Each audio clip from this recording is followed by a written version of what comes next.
नमस्कार, आप देख रहे हैं देश का number 1 Hindi news channel news 18 India और मैं हूं आपके साथ अनुपमा झा। नमस्कार, मैं हूं आपके साथ ऋतिका सिंह। शुरुआत इस वक्त की बड़ी खबर के साथ कर रहे हैं। कंजावला केस के आरोपियों की आज रोहिणी कोर्ट में पेशी होगी। दरअसल पुलिस ने 31 दिसंबर की घटना के बाद 5 आरोपियों को गिरफ्तार किया था। सभी पर लड़की को गाड़ी से कुचलने का आरोप है। पुलिस अभी भी मामले की जांच कर रही है और आज रोहिणी कोर्ट में सभी आरोपियों को पेश किया जाएगा। कंजावला केस जिसने पूरे देश को सन्न कर दिया था। कई किलोमीटर दूर तक ये बेटी घसीटती चली गई थी, उसके शरीर के कपड़े उधड़ गए थे, उसकी शरीर की चमड़ी उधड़ गई थी और ऐसे में पूरा का पूरा देश यही मांग कर रहा है कि जल्द से जल्द इस बेटी को इंसाफ मिले, न्याय मिले। और अब ये बड़ी जानकारी, बड़ा अपडेट आप तक पहुंचा दे कि 5 आरोपी जो कि गिरफ्त में आ चुके हैं, पहले ही दिन से आज उन्हें कोर्ट में पेश किया जाएगा। तो 3 दिन की रिमांड दी गई थी कोर्ट की तरफ से और वो रिमांड आज खत्म हो रही है। 1 बजे से पहले जो है कोर्ट में पेशी होनी है, लेकिन इन सब के बीच में कई सवाल जो है वो फिलहाल बरकरार है। एक चश्मदीद गवाह जिसका नाम निधि बताया जा रहा है, जिस तरीके से उसने न्यूज 18 इंडिया से भी बातचीत करते हुए साफ तौर पर कहा कि देखिए अंजलि जो है वो स्कूटी चला रही थी, जबकि देर रात वो तस्वीरें भी सामने आई कि आखिर किस तरीके से लाल जैकेट पहने हुए लड़की ही स्कूटी चला रही थी, जो कि निधि बताई जा रही है। तो अभी भी कई ऐसे सवाल हैं जिनके जवाब मिलने बाकी है, लेकिन इन सब के बीच में आज कोर्ट में पेशी होगी और आज भी एक बार फिर से पुलिस ये मांग करेगी कि रिमांड जो है इन सभी की मिल सके इन सवालों को सुलझाने के लिए। और आज जबकि इस कंजावला केस के 5 आरोपियों की पेशी होने वाली है रोहिणी कोर्ट में, और रोहिणी कोर्ट के बाहर ही हम इस वक्त मौजूद हैं। यहाँ सुरक्षा के चाक चौबंद इंतजाम हैं। हम देख सकते हैं कि जिस तरह से अब यहाँ आरोपियों को लाया जाना है, बस इसी तरह की किसी बस पर उम्मीद भरी निगाहों से तमाम लोगों की निगाहें टिकी हुई है कि क्या अब आरोपियों को यहाँ पेश किया जाएगा। लेकिन सबसे खास बात यह है कि आज उनकी कस्टडी समाप्त हो रही है और उसके बाद कोर्ट में आज जब आरोपियों को पेश किया जाएगा तो किस तरह की दलील अब तक की तफ्तीश में पुलिस कोर्ट में रखती है, ये देखने वाली बात होगी।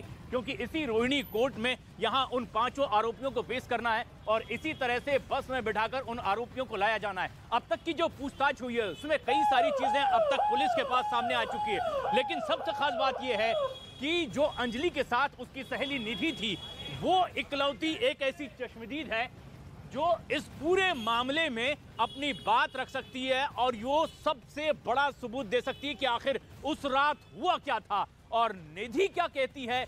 ये सबसे ज्यादा इस केस में अब मायने रखता है।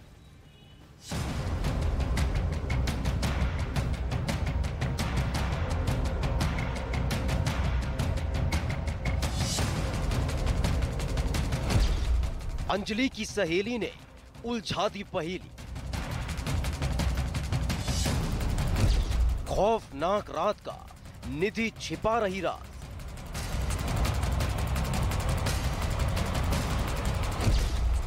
निधि के जवाब से उठे कई सवाल। उस खौफनाक रात का राज अब भी पूरी तरह से खुल नहीं पाया है। जिस रात अंजलि के साथ हैवानियत हुई, कार में फंसी अंजलि करीब 12 किलोमीटर तक घिसटती चली गई और उसकी मौत हो गई। एक तरफ पुलिस लगातार आरोपियों से पूछताछ कर रही है, तो वहीं दूसरी तरफ अंजलि की दोस्त निधि से सवाल कर रही है।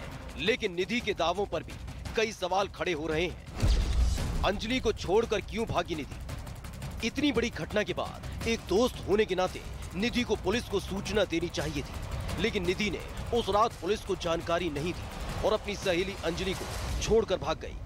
सामने की टक्कर थी, वो आए सामने से और हम भी सामने से आ रहे थे। मैं साइड गिर गई उल्टी साइड और वो सामने बिल्कुल अंदर फंस गई, कनेक्टर साइड बिल्कुल सीधे की साइड फंस गई। वो फंसने के बाद वो चीख भी रही है कि मुझे बचाओ, निकालो। उन दारू तो पी रखी थी उसने बहुत ज्यादा, तो उसने बोला कि मैं बचाओ। उन्होंने उसको नहीं निकाला। उन्होंने जान पूछ के, उनको पता था कि लड़की उनकी गाड़ी के नीचे है।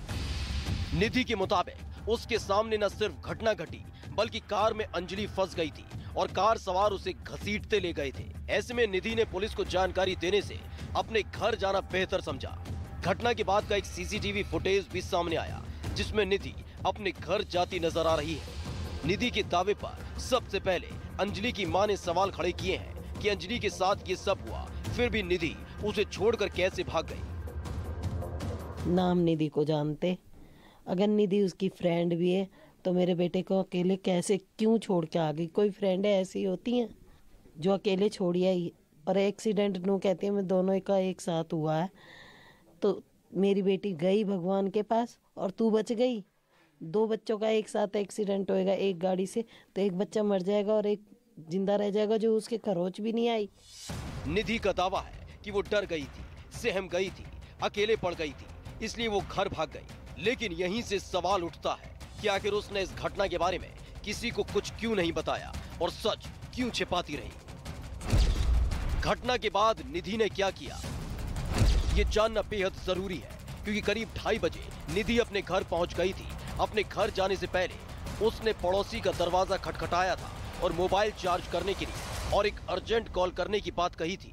वो आई, उनने अपना गेट खटखटाया, अपनी मम्मी को आवाज मारी उनने, ठीक है, उनने आवाज मारी अपनी मम्मी को। तो मतलब उसकी मम्मी ने जब गेट नहीं खोला तो फिर वो मेरे पास उनने पूछा कि निशान तेरे पास C-टाइप चार्जर है? तो मैंने कहा हैगा। तो उन्होंने मेरे को आके हमारे को अपना फोन दिया, ठीक है। तो जब मैंने देखा था उसके यहाँ पर मतलब छिला हुआ था और हाथ पर चोट लगी थी और पैर पर। तो मैंने पर उससे पूछा नहीं कि क्यों लगी हुई थी, ठीक है।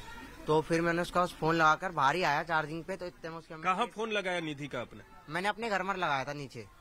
और निधि अंदर चली गई? नहीं, अंदर नहीं गई थी वो, अंदर नहीं गई थी। तो फिर जब जैसे मैं लगाकर चार्जिंग पे से फोन बाहर आया, इतने में उसके मैंने गेट खोल दिया। तो उन्होंने मेरे को बोला कि मेरे को मेरा फोन लगा देते फटाफट, मेरे को अर्जेंट कॉल करनी है किसी को बस।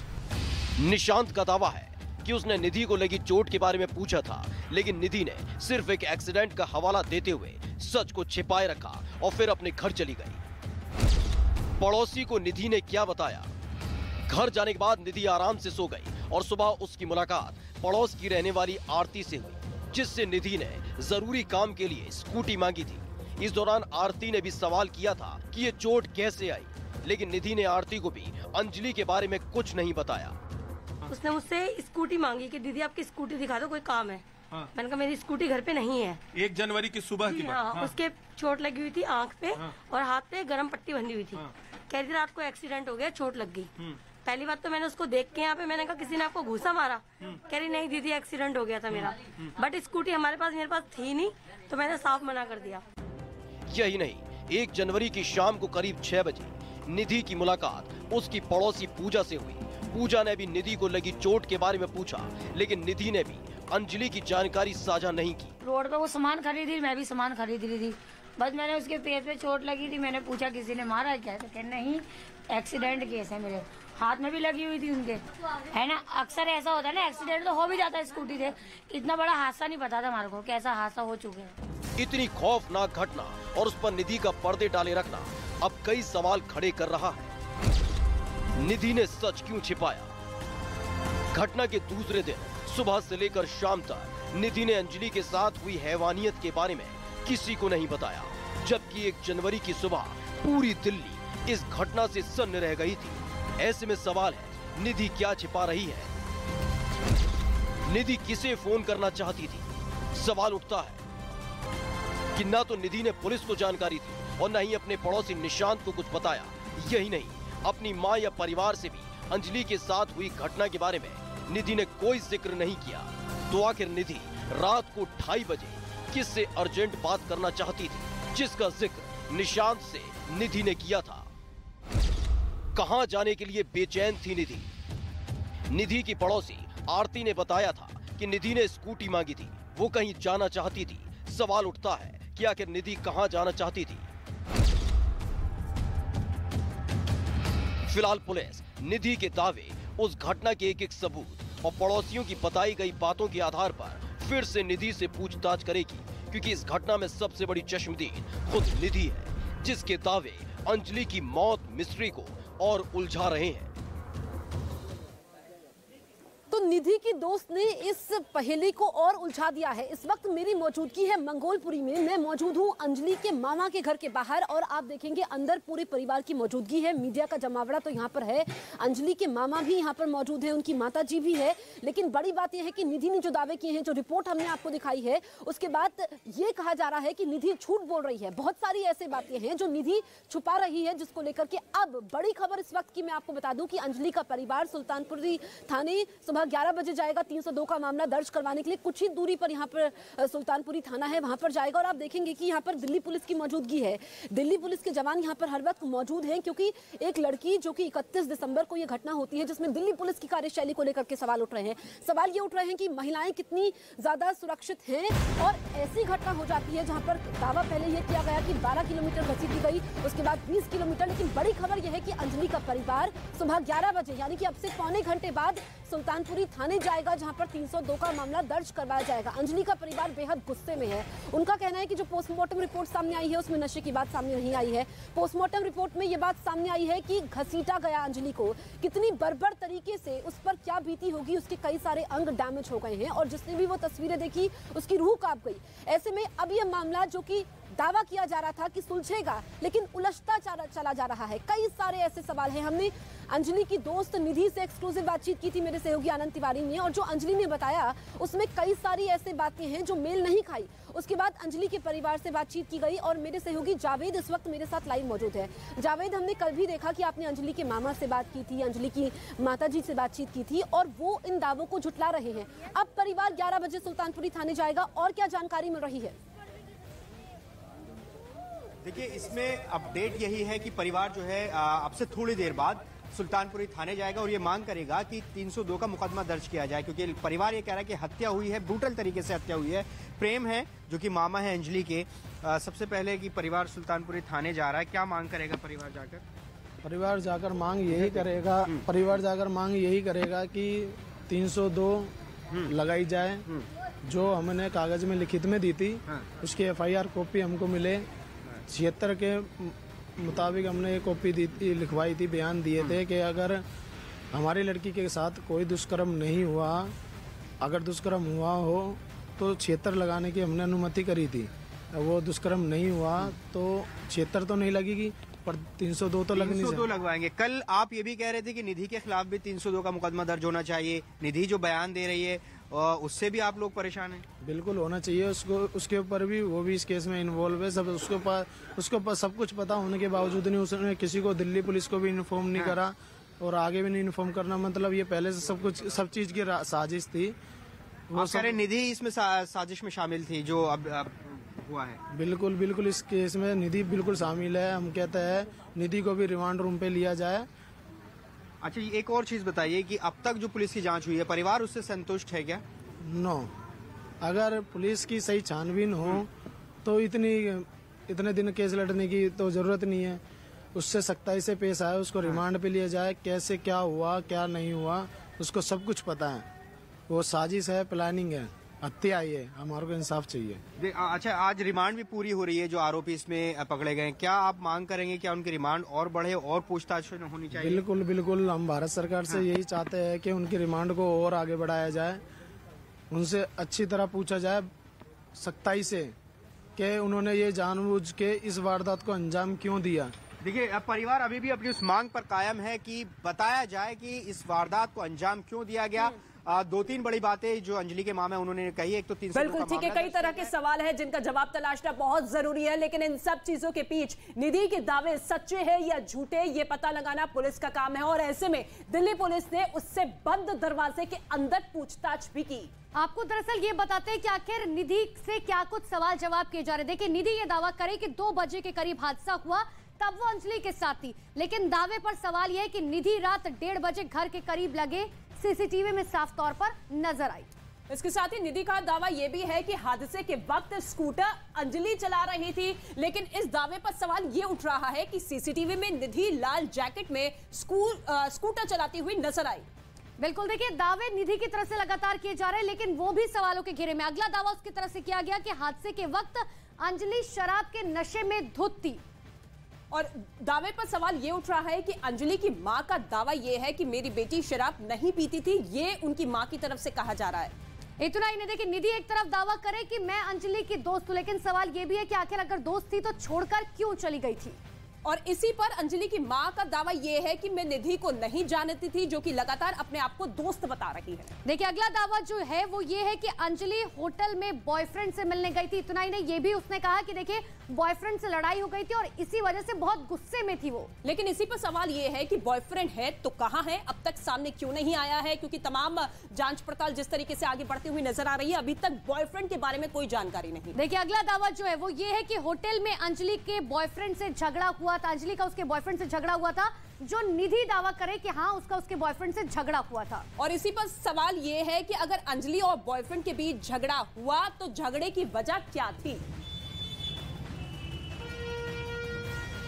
और ऐसे में दिल्ली के कंझावला में अंजलि की हुई मौत की मिस्ट्री अब तक सुलझ नहीं पाई है। आज जबकि हम जिला न्यायालय रोहिणी में मौजूद हैं, यहीं पर उन 5 आरोपियों की आज एक बार फिर से पेशी होनी है। जज के सामने उन्हें पेश किया जाएगा, लेकिन यहाँ सुरक्षा के चौबंद इंतजाम भी कर लिए गए हैं। खास बात यह है कि अब जो 5 आरोपी यहाँ पर पेश किए जाने वाले हैं, इसी केस से जुड़ी एक बेहद अहम और बड़ी खबर इस वक्त देश के number 1 news channel news 18 India पर इन 5 आरोपियों का लाई डिटेक्टर टेस्ट करवाया जा सकता है। और ये सबसे खास बात है, सबसे बड़ी खबर है इस पूरे मामले में, क्योंकि अब तक की जो तफ्तीश हुई है उसमें जो बातें सामने आई है, कुछ बयानात विरोधाभासी हैं। परिवार के लोग जिस तरह से लगातार मांग कर रहे हैं कि इन पर कुछ धाराएं बढ़ाई जाए, ऐसे में अब इन 5 आरोपियों का लाई डिटेक्टर टेस्ट हो सकता है, क्योंकि कुछ बयान अभी भी गुत्थी को और उलझाते नजर आ रहे हैं। राज्यों के जल मंत्री के साथ बैठक में शामिल हुए पीएम मोदी। वाटर विजन 2047 पर हुई चर्चा।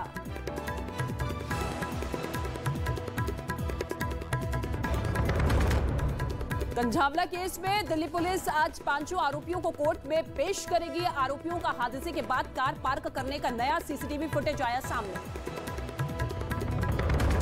उत्तर प्रदेश के बांदा में कंझावला जैसी घटना, तेज रफ्तार ट्रक ने स्कूटी सवार महिला को टक्कर मारने के बाद 3 किलोमीटर तक घसीटा, महिला की मौके पर मौत।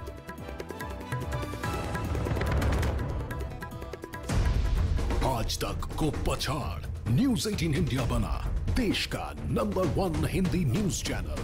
देखते रहिए न्यूज 18 इंडिया।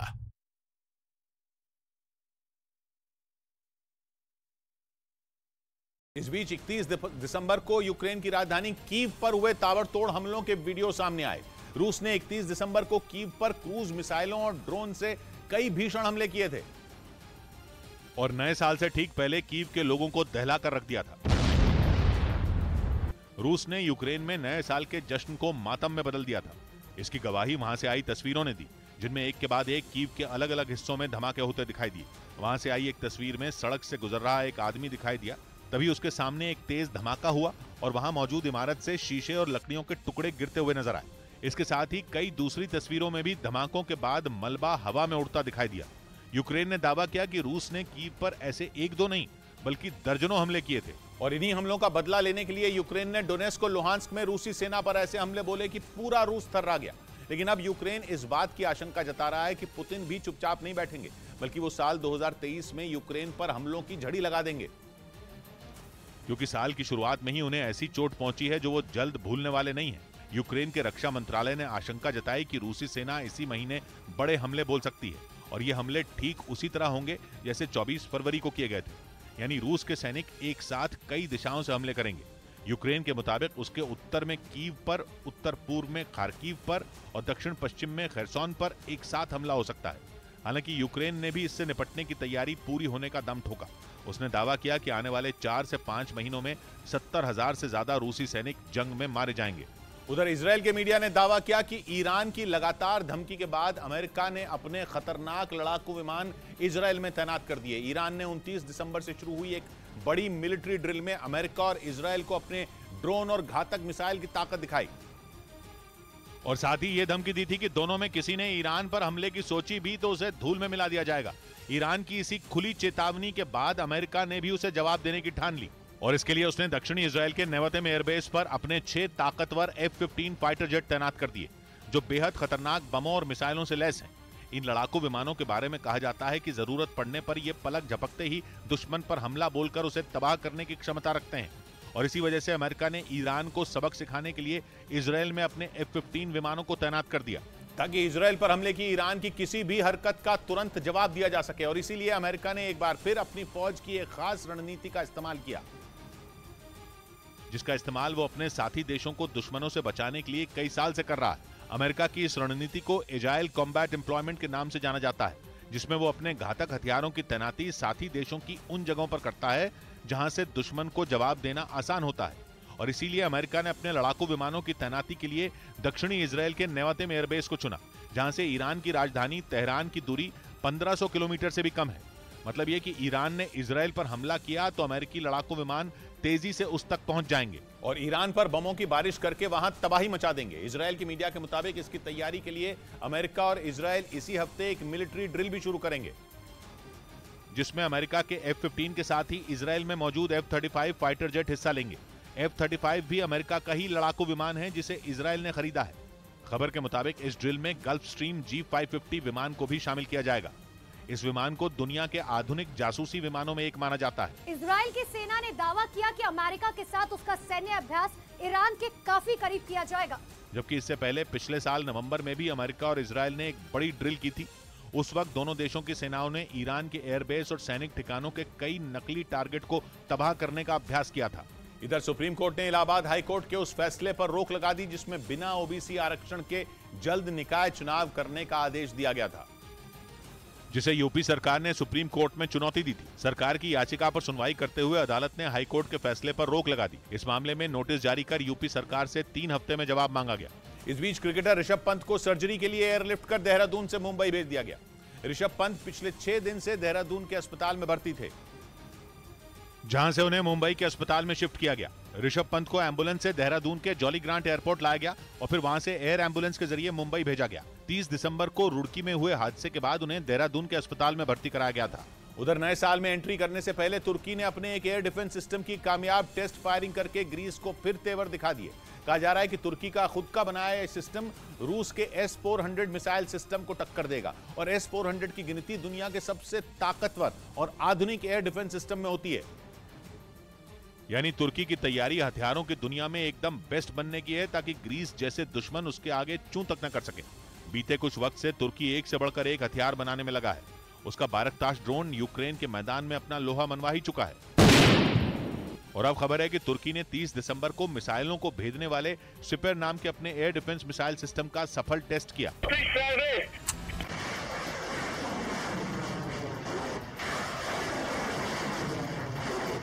बताया गया कि सिस्टम से निकली तुर्की की मिसाइल ने 100 किलोमीटर से ज्यादा दूरी पर मौजूद टारगेट को पूरी तरह तबाह कर दिया।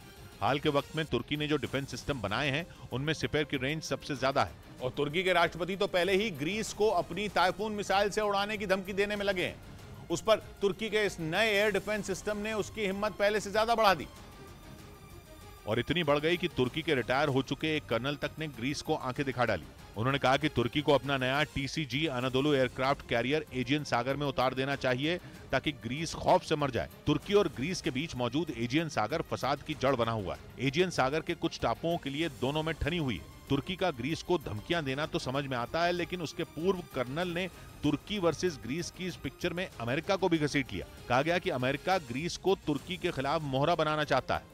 इधर देश भर में 250 से ज्यादा ट्रेनों पर कोहरे की मार पड़ गई, जिसकी वजह से रेलवे को 250 से ज्यादा ट्रेनों को रद्द करना पड़ा और घने कोहरे की वजह से करीब 20 ट्रेनों के समय में बदलाव किया गया, जबकि कई ट्रेनें पहले से ही देरी से चल रही हैं। देश भर में रेल की पटरियों, प्लेटफॉर्म की मरम्मत और रखरखाव के बीच पड़ी कोहरे की मार की वजह से 250 से ज्यादा ट्रेनों को रद्द किया गया। इस बीच तालिबान ने एक बार फिर पाकिस्तान को चेतावनी दी और 2 टूक बोल दिया कि वो भड़काऊ बयान न दे, क्योंकि इससे अफगानिस्तान और पाकिस्तान के रिश्ते खराब होंगे। TTP यानी तहरीक तालिबान पाकिस्तान की वजह से तालिबान और पाकिस्तान की दूरियां बढ़ती जा रही हैं, क्योंकि पाकिस्तान ने खुलकर कहा कि TTP के आतंकियों को अफगानिस्तान में पनाह मिल रही है और ये बात पाकिस्तान बर्दाश्त नहीं करेगा, क्योंकि 2022 में सबसे ज्यादा इसी आतंकी संगठन ने पाकिस्तान को परेशान किया, जिसकी वजह से पाकिस्तान में पाकिस्तानी तालिबान को खत्म करने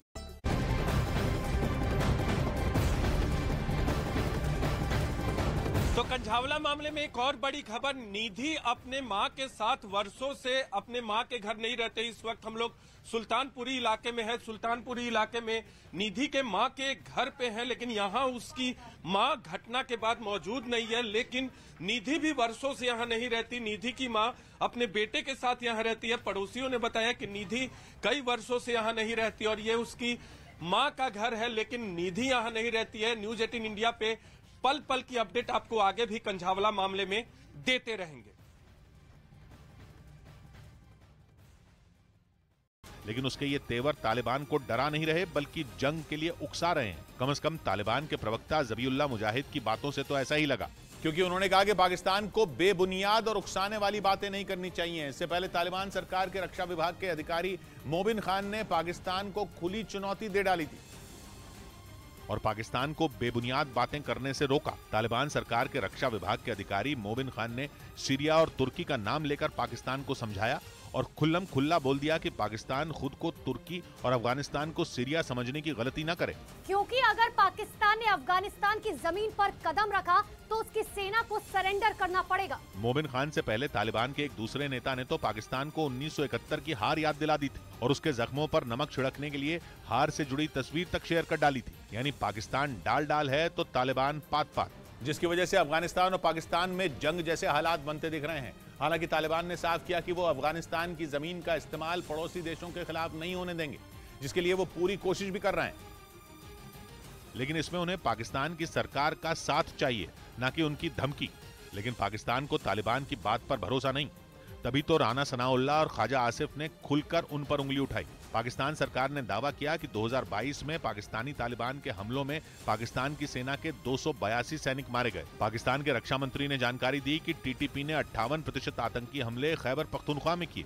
इसके अलावा कुछ अटैक बलूचिस्तान में भी हुए, जिसकी वजह से उन्हें आक्रामक होना पड़ा, क्योंकि टीटीपी के आतंकी अफगानिस्तान के रास्ते पाकिस्तान में अशांति फैला रहे हैं और तालिबान सरकार कुछ नहीं कर रही। रूस के राष्ट्रपति पुतिन के लिए इस साल की सबसे परेशान करने वाली खबर सामने आई है और वो ये कि पूर्वी यूक्रेन के डोनेस्क में बड़ी संख्या में रूसी सैनिकों के मारे जाने के पीछे की वजह मोबाइल फोन थे। मतलब जंग के बीच रूसी सैनिक मोबाइल फोन का इस्तेमाल कर रहे थे, जो उनकी मौत की वजह बन गए। ये दावा पश्चिमी मीडिया ने रूस के रक्षा मंत्रालय के हवाले से किया है। यूक्रेन ने साल की शुरुआत में ही डोनेस्क के मकीवका में रूसी सेना के ठिकाने पर बड़ा हमला बोला और रूस ने 11 महीनों की जंग में पहली बार यह माना था कि हमले में उसके 63 सैनिकों की मौत हो गई थी। हालांकि अब जो खबर आई उसमें रूस ये मान रहा है कि मकीवका में उसके 63 नहीं बल्कि 89 सैनिक मारे गए, जिसके लिए रूस के रक्षा मंत्रालय ने अपने सैनिकों को ही जिम्मेदार ठहरा दिया। उसने साफ कह दिया कि एक छोटी सी गलती की वजह से सैनिकों को जान गंवानी पड़ी और उनकी गलती ये थी कि जंग के बीच वो मोबाइल फोन का बड़े पैमाने पर इस्तेमाल कर रहे थे और बड़े अधिकारियों को इसकी भनक ना लगे, इसलिए उन्होंने कई मोबाइल फोन बैरकों में छिपा रखे थे। और ये बैरक डोनेस्क के मकीवका शहर में एक ऐसी जगह बनाई गई थी कि यूक्रेन के सैनिकों को भनक तक न लगे। खबर के मुताबिक मकीवका के एक कॉलेज में रूसी सैनिकों के रहने के लिए कई अस्थायी बैरक तैयार की गई ताकि वो रूस के कब्जे वाले इस इलाके की सुरक्षा कर सकें। लेकिन वहां रहने वाले सैनिकों की एक लापरवाही उन पर भारी पड़ गई। उन्होंने अपने लोगों से बात करने के लिए वहां ढेर सारे मोबाइल फोन जमा कर रखे थे और मोबाइल फोन के इस्तेमाल की वजह से ही उनके ठिकाने को ट्रैक कर लिया गया, जिसके बाद यूक्रेन की सेना ने हमले के लिए सटीक लोकेशन का पता लगा लिया और फिर एक इशारा मिलते ही हाईमार्स से ताकतवर मिसाइलें दाग दी गई। यूक्रेन ने रूसी सैनिकों के ठिकाने की इतनी सही जानकारी इकट्ठा की थी कि मिसाइलें सीधे जाकर मकीवका में मौजूद कॉलेज पर गिरी और वहां बनाए गए रूसी सैनिकों के बंकर एक झटके में तबाह हो गए। इससे पहले कि रूस की सेना कुछ समझ पाती, उसके 89 सैनिक अपनी जान गंवा बैठे और सैकड़ों की संख्या में सैनिक बुरी तरह जख्मी हो गए। इस भीषण हमले के बाद यूक्रेन ने दावा किया था कि रूस के करीब 400 सैनिक मारे गए। माना जा रहा है कि इस दावे के बाद ही रूस को यह मानने के लिए मजबूर होना पड़ा था कि उसके 63 सैनिक मारे गए, जिनकी संख्या बाद में बढ़ाकर 89 हो गई, जिसके बाद रूस में भी गुस्से की आग जोर पकड़ने लगी। वहाँ के लोग इसके लिए पुतिन को तो कोस ही रहे थे, अब उनके निशाने पर रूसी सेना के कमांडर भी आ चुके हैं। लोगों का आरोप है कि जंग में कमान संभाल रहे रूसी कमांडर सही रणनीति नहीं अपना रहे और इसी वजह से यूक्रेन।